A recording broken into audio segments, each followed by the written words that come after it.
Greetings and salutations, everyone, for this week's reactionary video. Today, we actually have Tony Costa here. You see Tony Costa, Dr. Tony Costa, and he is interviewing Dr. Douglas Petrovich. And today, we're going to be discussing, as you can see in the top left corner, the world's alleged, I will add, oldest alphabet and the dating of the Exodus.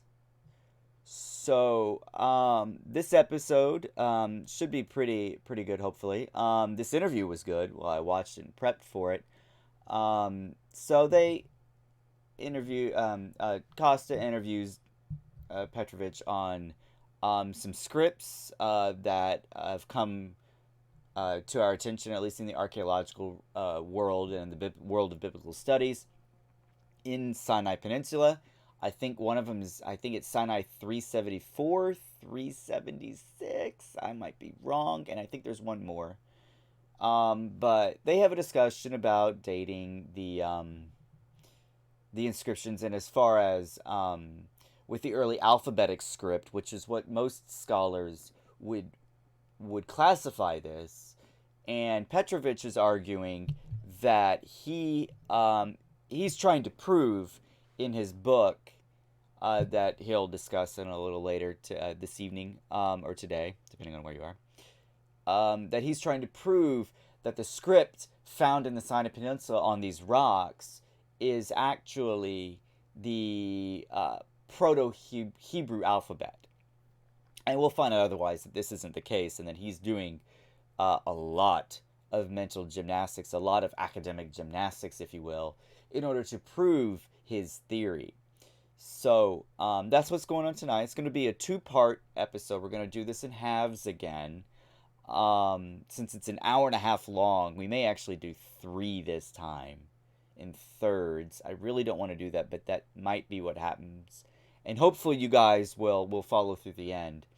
So without further ado, we're going to jump into this interview and see where it goes. The other side of the world.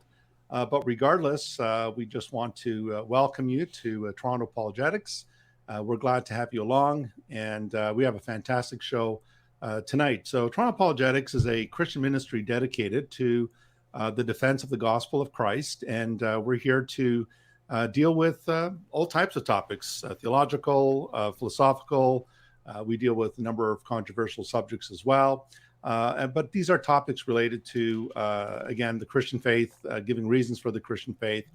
And so tonight we're going to be talking about 2 things. We're going to be talking about the world's oldest alphabet, and we're also going to be talking about the Exodus and the dating of the Exodus. And if you've been watching the documentary Patterns of Evidence, you probably are familiar with that topic. And so today, I've invited. Oh, yes, I am very familiar with that. So we'll see.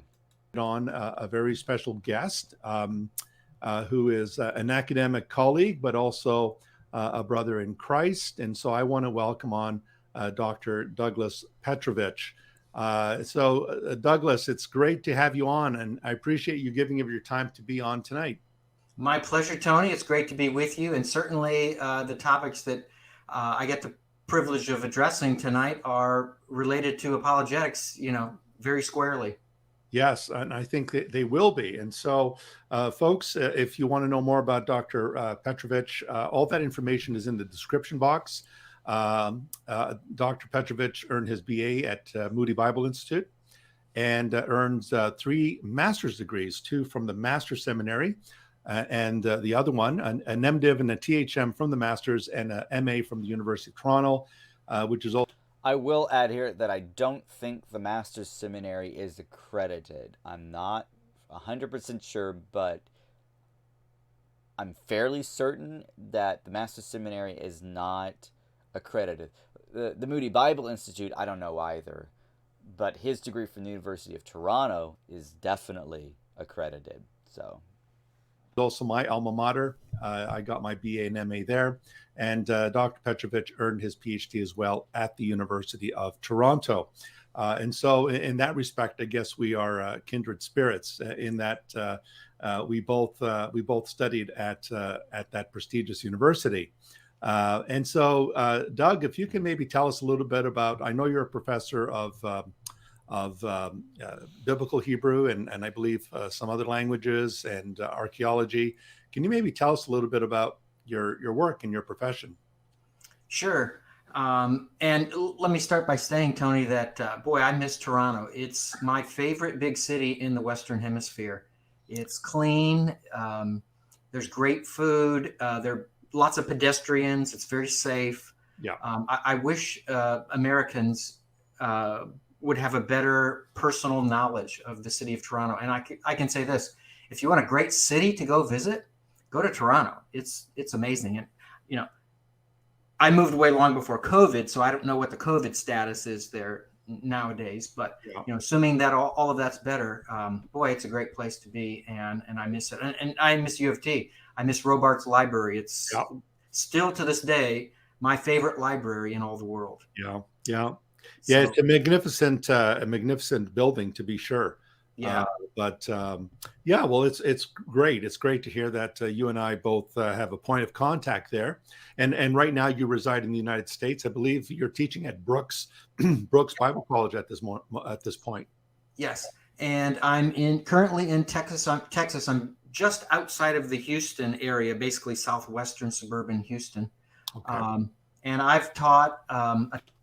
My apologies, guys. I didn't know that they were going to have this lengthy introduction. I did forget. I would have started this a little later, so just bear with me. It gets good later.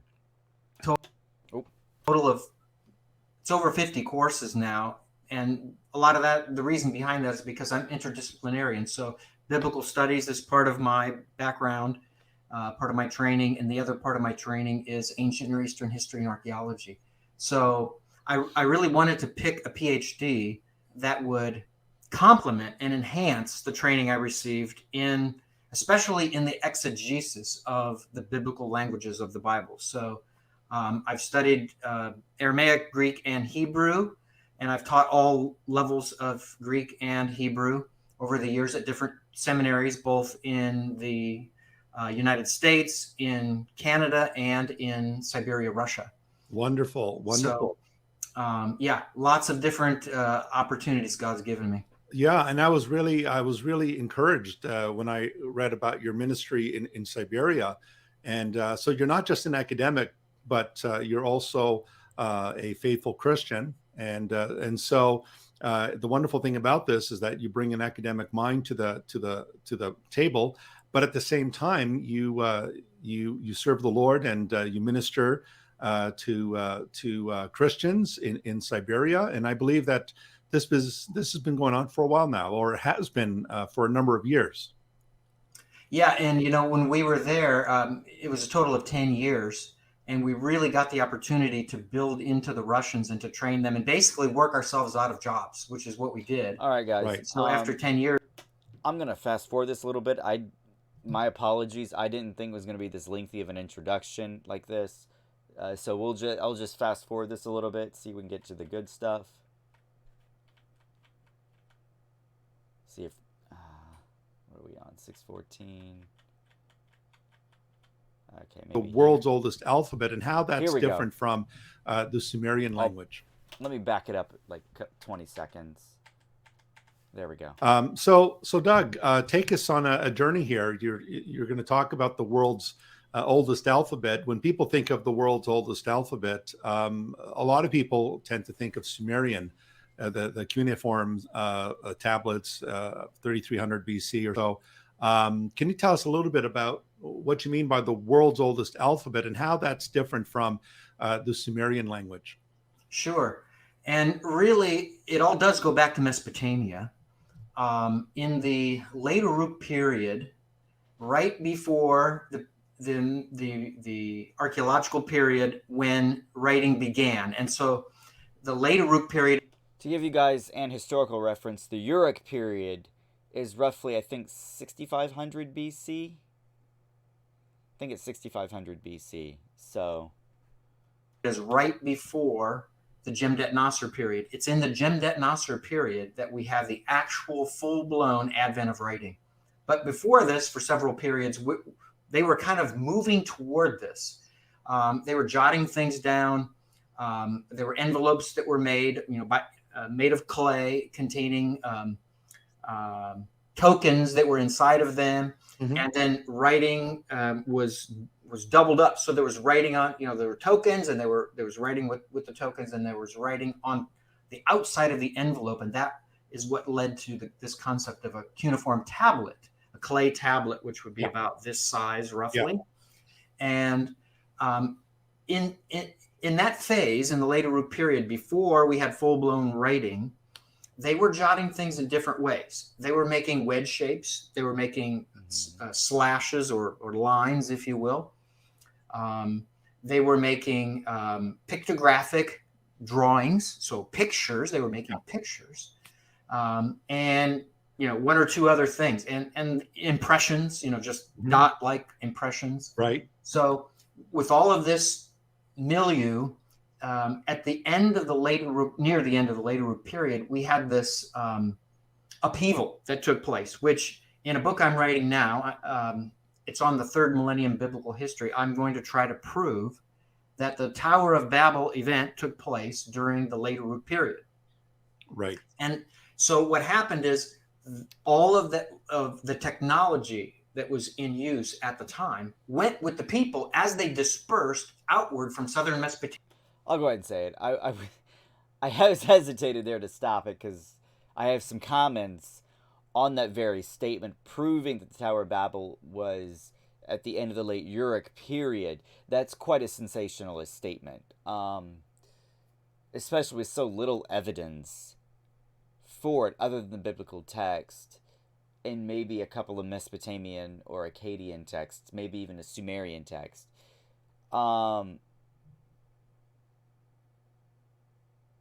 Definitely Mesopotamian, but as far as Sumerian. But anyway, my point is trying to prove that it was during a particular period is a sensationalist claim. So he's going to have to do a lot of work in his book to convince me otherwise that it happened then. So, but that's off topic. So we'll continue here. Mesopotamia in all directions. And so they took with them material culture, their pots and pans and the technology of how to make them, their weapons and their tools, their architectural designs. And in all of that was this concept of what was just on the edge of writing, of actual words, if you will, in some form or another. And so what happened then is the people who stayed around in Mesopotamia, they took on this wedge shape writing method and turned it into their own script. And that's the oldest known script. It's a cuneiform script, and it's a syllabic script. So what he's talking about here is that the Sumerians are Indo-Europeans, and their language is Indo-European. Okay? They established the Sumerian Empire. After that, you had the Semitic language there called Akkadian, and they sort of adopted their script. I want to say they adopted their script, and then it became the Akkadian cuneiform script that we see with the wedge-shaped writing. But Akkadian itself is a Semitic language. So we have, you guys have seen this before, I'm sure. We have all of these Semitic scripts throughout Mesopotamia, whether that's in Eridu, whether that's in Uruk, whether it's in Ur, whether that's in Babylon, whether that's in Assyria, that is Nineveh, Ashur, etc. We have all of these scripts with this wedge-shaped writing. And that's what he's going on about. And he'll tell you in a couple of minutes here, in a couple of seconds, that it's a syllabic writing system. That is, each cuneiform wedge shape represents a syllable. And you bring the syllables together and it forms a word. And then you can form sentences out of that. And then that's how we get the Akkadian script. interestingly as well is that Ugaritic also took on this script, but it became an alphabetic script with the Ugarischians. That is, Ugarit. Ugaritic is a language from a city and a people group called in Ugarit, which is near the city of Tyre. If you guys don't know the geography, so sat there, it hugged the coast, the western coast of modern day Lebanon, I think. So that's where it is, and you get this script, and they use the alphabetic script that they borrowed from the Akkadians, which are the Babylonians. That is to say, the Babylonians and the Assyrians, the old Assyrian Empire, etc. So you get this wedge-shaped script. You get Babylonian and old Assyrian, etc. So you get this script, this syllabic script, and you see it in the Enuma Elish, you see it in the tale or the Epic of Atrahasis, and you also see this cuneiform wedge-shaped script in Ugaritic myths, much like the Baal cycle, the tale of Daniel, etc. So that's what he's talking about here.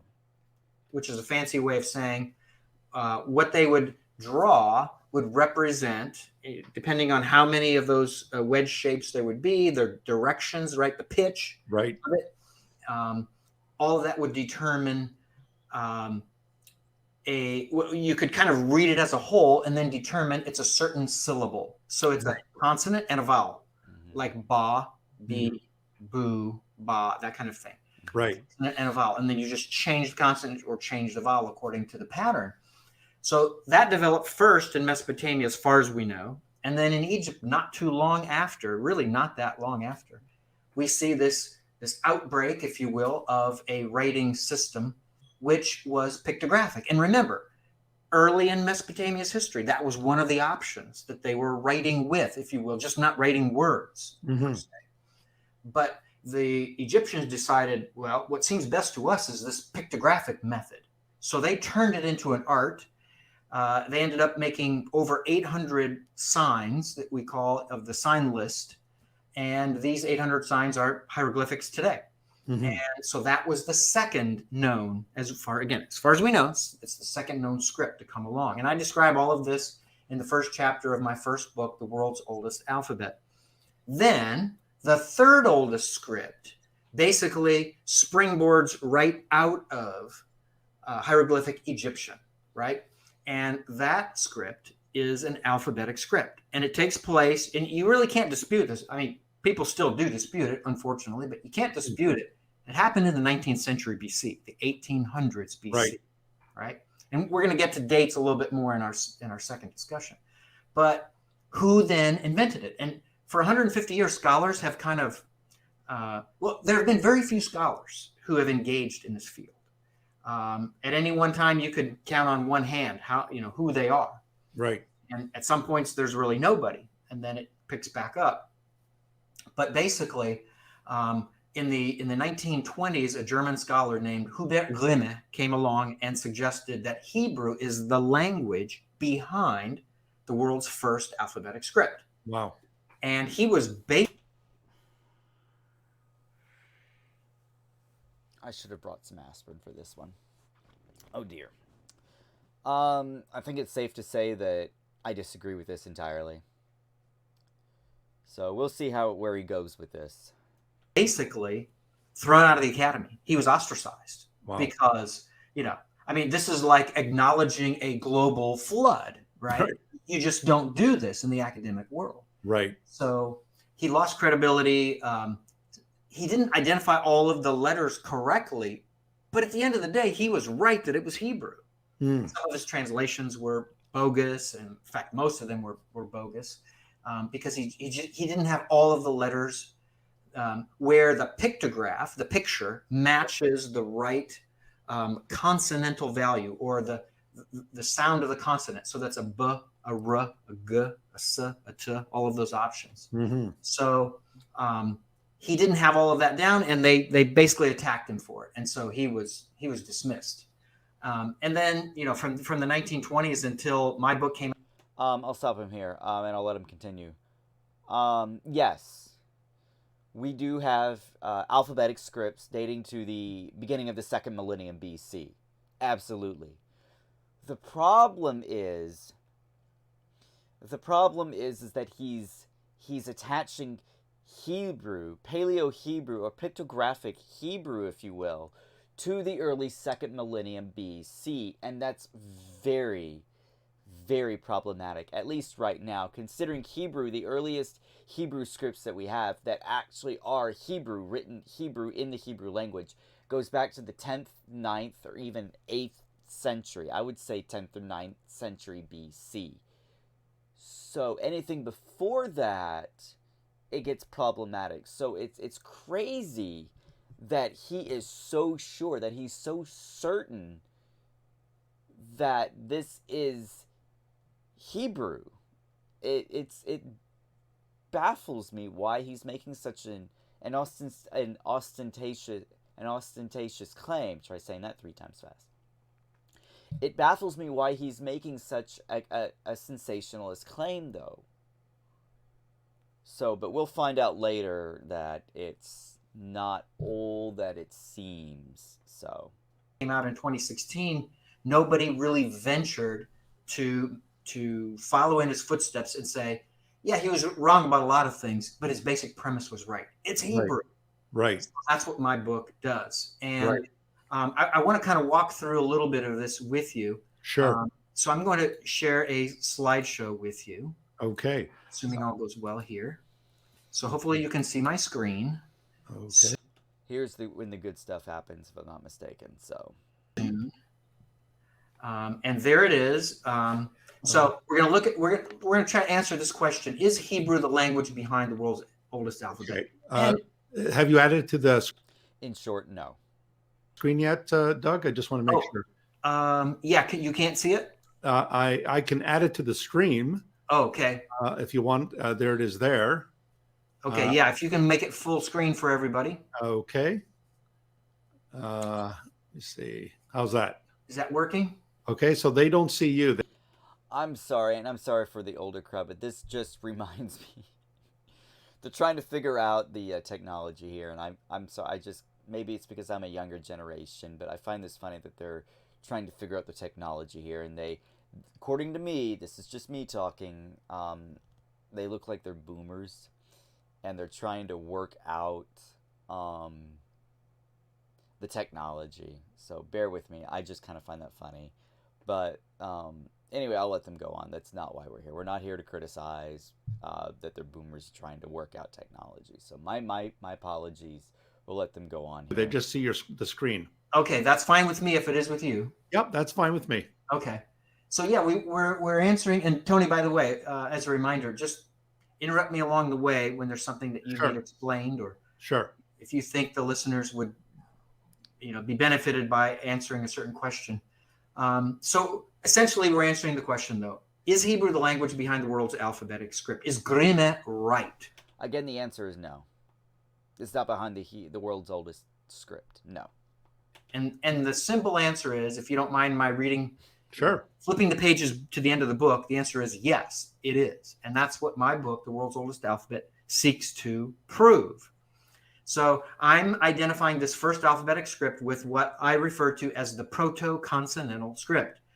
So proto means first, consonantal means it was only written with consonants. In other words, no vowels. Right. But he doesn't really go into this as far as I'm concerned, but what he's mistaken on is that was across the board with any Northwest Semitic language. Ugaritic, with its 33 letters, cuneiform wedge-shaped letters of the alphabet, they had their own alphabet, 33 letters. They didn't have any vowels. They had alepphs, which was as close to a vowel as you're going to get. They had 3 alepphs, an A, E, and I think a U. So they had that. Even in Hebrew, you didn't, at one point you didn't have vowels. It was because of the Masoretes. They inserted vowels. You had to look at a yod if it wasn't, a yod and a vav and a hey. Those were your 3 vowels, and they were connected to consonants, and you lengthened the vowels accordingly. It wasn't until the Masoretes, when they used their vowel pointing system, that we actually had vowels attached. So, just take that with a grain of salt. And like I said, as he explained, and I actually agree with him on this, The cuneiform, the Akkadian language, was written. It's in a syllabic form. It's a syllabic script. That is the wedge shapes, like he said, ba, be, bi, bu, and bo. And then you would have a cuneiform wedge according to each sound it made, like a consonant. So you have a CV, consonant and vowel, is what it was. Sometimes you would have a CVC wedge, but most of the time you just have a CV wedge. So that's what he's going on here. But the problem is he's absolutely right. These scripts, most Northwest Semitic, he didn't say this, I'm saying this. The Northwest Semitic scripts didn't have any vowels, but that was across the board. Hebrew, for example, back then didn't have any vowels. Ugaritic doesn't. So, and it just, again, it just really confounds me and confuses me that he's making such a giant leap here. It's just entirely speculation to me. It's crazy. So if we were going to write in English the word clear, C-L-E-A-R, if we take out the vowels, all you'd see is the C. So what he's going to do here, I'll pause it again. So what he's going to do here is he's going to go through the alphabet. Like I said, they were written without vowels. So he's going to give a demonstration. He's going to give a demonstration of how these Northwest Semitic scripts, these scribes, wrote out their language, so to speak. So it was without vowels because everyone assumed they knew context and everything determined what word would fit where. So he's going to give a demonstration of this right here. C, the L, and the R. That's it. So that's how it was done in the beginning. All right. And as you mentioned, this was documented in a film by the Christian filmmaker from Minneapolis, Minnesota, Tim Mahoney. He came out with the first film in the series called the Patterns of Evidence, The Exodus, and that was in 2014. It was a pretty big hit for Christian documentaries. And then he followed that up with a 2019 film. And it was extremely well done. Both of them were the Moses Controversy here and Patterns of Evidence, Exodus. Really well done, but it gets a lot of stuff wrong. It gets a lot of stuff wrong that I'll disagree with. I just the fact that they, again, on this channel, we've come across this before with Answers in Genesis, how they create this false dichotomy. You're either a young earth creationist or I question your salvation, or are you, they'll even they question your salvation. So things like that, it seems like that they were creating this false dichotomy in Patterns of Evidence. Well, if you don't believe the only biblical date of the Exodus is the early date and not the late date. They seem to create this false dichotomy, and that's one of my problems. Another problem I have with it is they take out 300 years of history to fit their narrative. But again, that's not what we're here for. So needless to say, I've got some problems with the Patterns of Evidence films. Patterns of Evidence, the Moses Controversy. And basically the way it works is this. He was going to focus his second film on what happened after the Exodus, the journey out of Egypt and into Sinai, into the desert. And then he found out about my book, which came out in 2016, at the end of the year. And he was all excited, and he said, we've got to do this. We've got to make our focus on what script did Moses use to write in, and was Moses a historical character? So we're going to address that kind of as we go. So there's the cover to my book, and the contents include background matters, inscriptions from Egypt's Middle Kingdom. That's the time period of Joseph's lifetime. Specifically, the 12th dynasty, the 12th Egyptian dynasty is when Joseph lived. That's part of the Middle Kingdom. And then there are inscriptions from the New Kingdom. That's Moses' lifetime. And that's basically Moses lived a little bit in the 16th century BC, and then mostly in the 15th century. And of course, if you're a late day proponent, you'll obviously disagree with those dates. Definitely with the 16th century, even though they'll argue this, and this is true, the Moses name, Mosa, was around in the New Kingdom, the 18th dynasty, etc. But as far as a late date, obviously there's going to be some disagreement here. So BC. Right. And then I have concluding thoughts and appendices. So, and then there are 15 inscriptions that I translate in the book. So I've deciphered the text, the script, that's the bottom line, and all of those consonantal values, all of those pictographs that scholars haven't known for sure. Which sound does this make? Is it a g or is it a r? I went through the process by process of elimination to determine which options were correct for the given pictographs. Like for the snake, does it indeed make the... Notice he said he went through and determined. He went through and determined. That leads me to believe that there was no one else there with them. There were no other scholars, there were no other linguists, there were no other Semiticists who went through the scripts along with him, which leads me to believe that that should show red flags right there. There's red flags right there, in my opinion.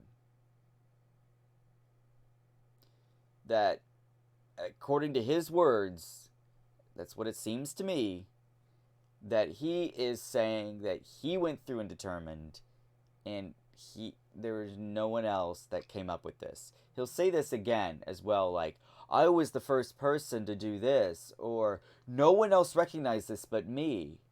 And that's very problematic within the scholarly field. Usually other scholars will be like, oh yeah, let's look this out. Let's study this a little bit and find out what's going on. But it doesn't seem like that's the case here. He did it. He found out he was the only one, which should raise some red flags. The n sound, as everybody's been telling us. Right. So, then all of these inscriptions essentially demonstrate or verify the validity of the thesis. The thesis is something that you try to prove in your book. Right. And the thesis was that Hebrew is indeed the language behind this first alphabetic script. And 3 of the inscriptions name biblical figures. And we're going to be looking at 1 or 2 of those. Okay. So let's figure out how to do this. If we were... Okay, so here is his demonstration to recreating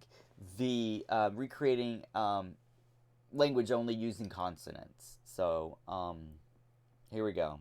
To want to create an alphabetic script like they did with English. Let's say English has no script. We don't have letters, A, B, C, D, E, F, G. We don't have that. We want to create it.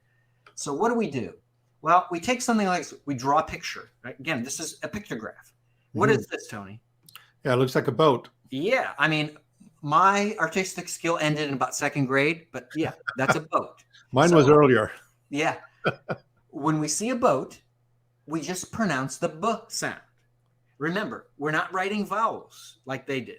We're just writing consonants. So we see a boat, we say b.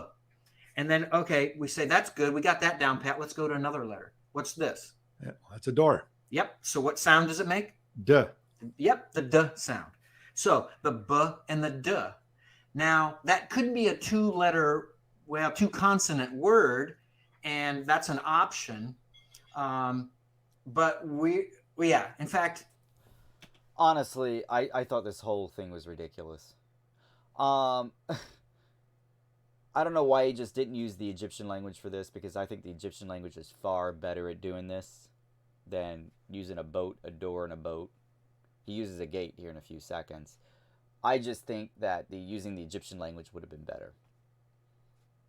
So, but anyway, that's my 2 cents on that. For my purposes, I'm stopping here. That's a word. Now, in English, we have some problems here.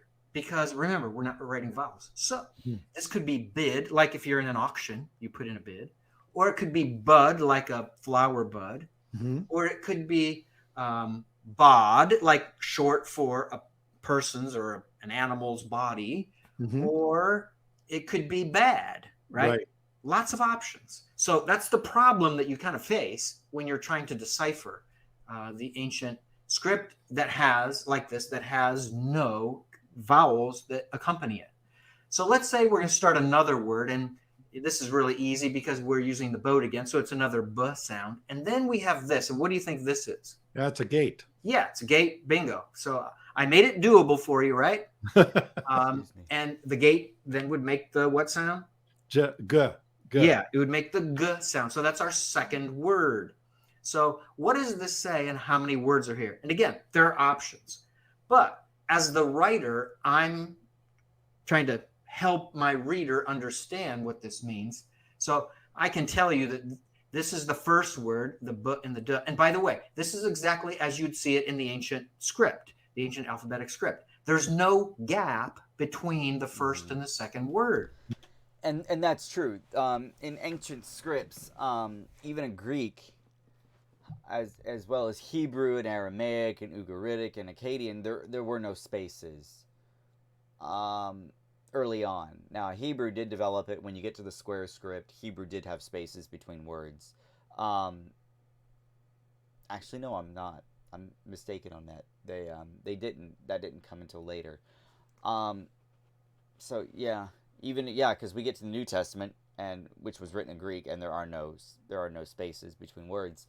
So yeah, even Hebrew, there were no spaces between words. So yeah, There's no dot, at least not Right. early on. There's nothing to separate the words. So you just have to figure it out on your own. You're kind of stuck having to be a good researcher, kind of a Sherlock Holmes. Mhm. So what we're going to do with this, Tony, is and one of the other options I didn't even give you for this first word. But so this is our first word, the B and the D. This is our second word, the B and the G. And we're going to do like the Hebrews did, which is kind of like Spanish speakers. You write the consonant, you write the I'm sorry, the Hebrews. We're just gonna write like the Hebrews did. Sorry. noun first and the adjective second. So, yo tengo camisa blanca. Yeah. Camisa blanca. I have literally a shirt that's a shirt white, but in English we would switch it to a white shirt. Right. So we start with this, and let's say that this could be a short e vowel here. So bed. That's our first word. That's a noun. Right. Then we have a b and a g. Well, if we have the short I class vowel here in the middle between these, that's implied. It's big. So we have bed and big. Right. So in English, we would switch the order to big bed. So that's exactly what we have here. I just wrote, by creating this acrophonic alphabet in English, I just wrote big bed as an ancient Hebrew would have written it. Does that make sense? Yes, it does. Okay. So what does it say? Big bed. Again, Mhm. noun first, adjective second. How many words? 2. So that's how it worked. So what I did is I created an alphabetic chart then to show the. Here is where it gets good. Because he is, one, mixing up some of the Egyptian symbols with the Hebrew. And sometimes it doesn't always work. So, with the sounds, I mean. So, we'll see where he goes with this. I'll just let him play this out. All of the consonants that are part of this acrophonic system, this first alphabetic script. So the Hebrew modern block letters are here, and this is how Hebrew has appeared basically since the Babylonian captivity. So what you're looking at here is on the far left,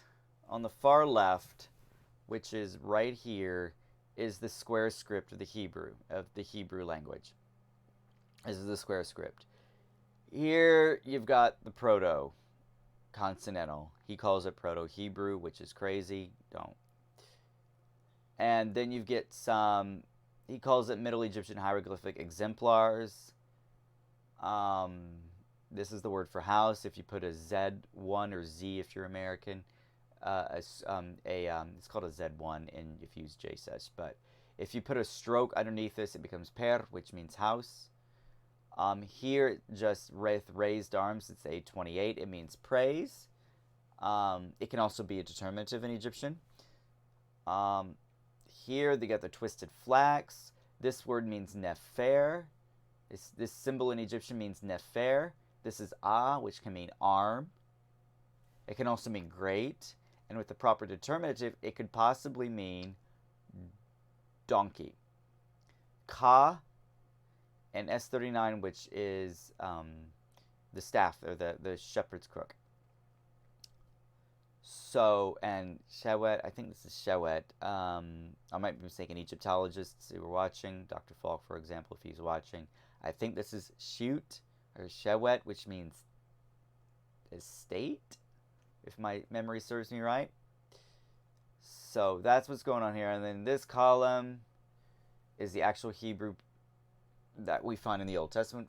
For example, if you just pick up a BHS, if you pick up a Hebrew Bible written in biblical Hebrew, this is what you'd see. Eleph, which means cattle. It can also mean 1,000. Bayit, he butchers this pronunciation in my opinion, but we'll go along with it, which means house. Kahar, bend. Deleth, which means door. Halal, which means praise. On and on down the list.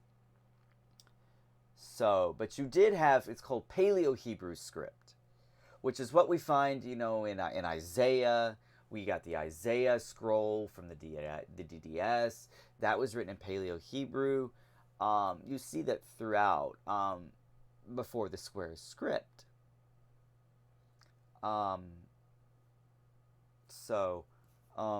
Yeah, that's what's going on here.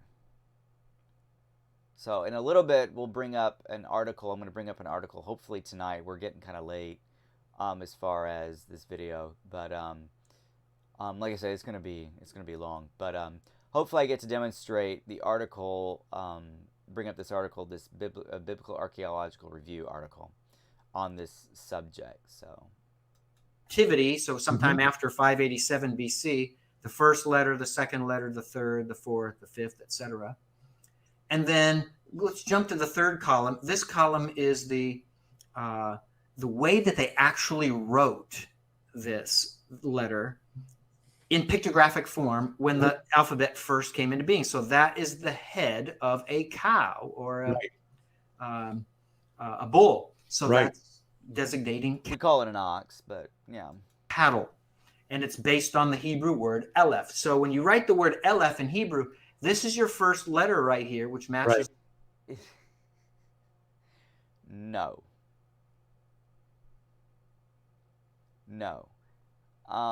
It's not based on the Aleph here. The Aleph is based off of this. The Aleph is based off the ox head. This. And so you pronounce this guttural sound that we don't really make in English. We pronounce it. So when you see the ox's head, you pronounce that guttural sound behind this letter. Right. So that's kind of how it works. Then this column, with how it actually appeared, is based on these. I'm sorry, I got this backwards. This is the column. The second column is the one that is how they actually wrote it. The third column is the hieroglyphic basis for the letters, because the hieroglyphs were written by professional scribes in Egypt, and they were really pristine about how they wrote. So it's a very ornate form of writing. But the Hebrews, when they wrote, I mean, it's like Mel Gibson said in The Patriot. They're like farmers with pitchforks. They're just shepherds, right? Yeah. And he's doing a great disservice to the people who left Egypt. He's doing a great disservice by saying that, in my opinion. They weren't just farmers with pitchforks. It's just a horrible, horrible analogy. They herd sheep and goats. So they're not worried about a perfect, pristine writing. They're just, I want to make sure people know what I mean, and that's it. Right. So these pretty houses here, these are two options for a house. That's how they wrote their house. This is a door, and so they wrote it this way. This is a man with two arms raised, and this is how they wrote it. Very, very simplistic. So this column here, of course, the fourth one, that's how it's written in modern Hebrew. I'm just going to say again, I'm still on that what is comment, but They actually had scribes that left Egypt that came out with them. They had priests that left Egypt with them. It was a mixed multitude, as the writer of Deuteronomy said. You didn't just have farmers with pitchforks leaving Egypt. You had skilled craftsmen. You had priests. You had all these people groups leaving Egypt that later became the Israelite nation in the Iron Age. This is an absolutely ridiculous statement to make, that they were farmers with pitchforks. Ridiculous. Anyway. Hebrew, and then the English word that's connected to the pictograph, and then the Hebrew writing of it. Right. So a bayit The is the word for a transliteration is house talking in about what the we English. call absolute form as opposed to construct form. So it's Right. house, whereas the word bait would be house of.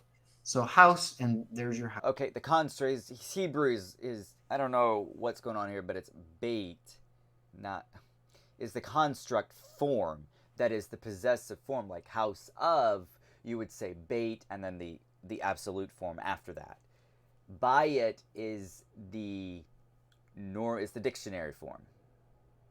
Bayit is the dictionary form, and that's actually the word right there is bayit. It's not bait, but that's me being nitpicky. So House here. Right. So this column is how they wrote it in actual inscriptions that date mainly to the lifetime of Joseph, and in a few cases just a little bit after the. And this is where it gets really, he gets it really, really, really, really wrong. Those glyphs he cannot trace back and say it's Hebrew. That's the problem. Even the dates there, 1842 to 1760 BC. If I'm not mistaken, that is the second intermediate period. That is the time that you had these Amorite Semitics, or these Amoritic Semites come down at the end of the Middle Kingdom during the 13th dynasty, and they started populating the city of Avaris, and it grew and it grew and grew. And then the Middle Kingdom fell, and it kept growing, and then they just sort of started ruling Lower Egypt to the point that you just had Upper Egypt, and that was it as far as Egypt is concerned. And then, of course, during Ahmose, and then you had Second Enre Tau, you had Second Enre, and these two guys launched the invasion of Lower Egypt because they were foreigners at the time. They launched the invasion of Lower Egypt to retake Lower Egypt. And in order to drive the foreigners, the Hyksos, if you will, out of Egypt. So these were foreigners ruling Lower Egypt, and the Egyptians didn't like it because that was core territory, if you will. So when they did drive them out, they established the new kingdom in the 18th dynasty. And the remnant there that didn't leave, they made slaves. They enslaved. That's what happened. What's happened. That's what late date proponents like myself, Dr. Falk, Dr. Kitchen, excuse me. That's the claim that we make. So, I'll let him go on, but you cannot say that fifth column there. Yeah, I had to count. The fifth column there, you cannot say that's a Hebrew script. That's the mental gymnastics I was talking about. That's the academic mental gymnastics Dr. Petrovich is making in this. He's making that leap from the square script on the far left to the fifth column here on the right. And it's ridiculous. Ridiculous. So, it looks like, I'm going to end it here because I'm at the 50th minute mark practically. We're going to end it here. It looks like I'm going to have to do halves on this. I'll try and extend the second video out longer to make it thirds. We're definitely doing halves. I knew that already, but it looks like we might have to do thirds. There's just so much to unravel here. honestly. Jeez.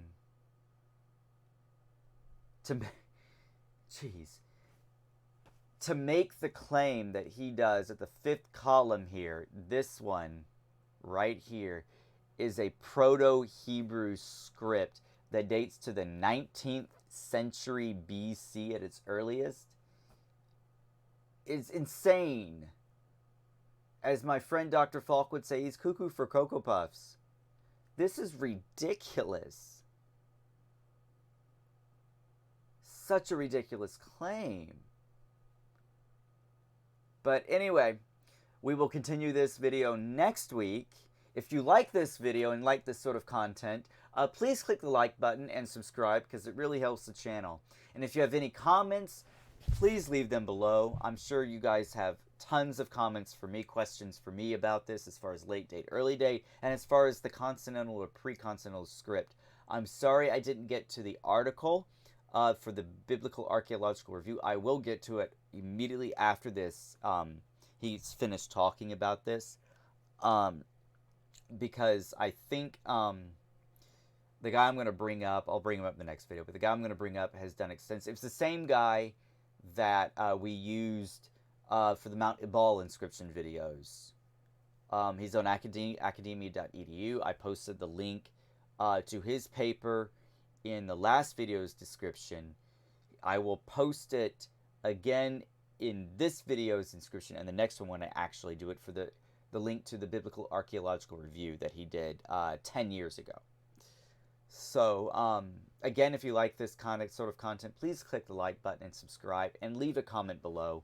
So, for dialogue and stuff, I'll comment too if you've got a question for me personally about this topic. So, I will see you guys in the next video, and thanks for watching.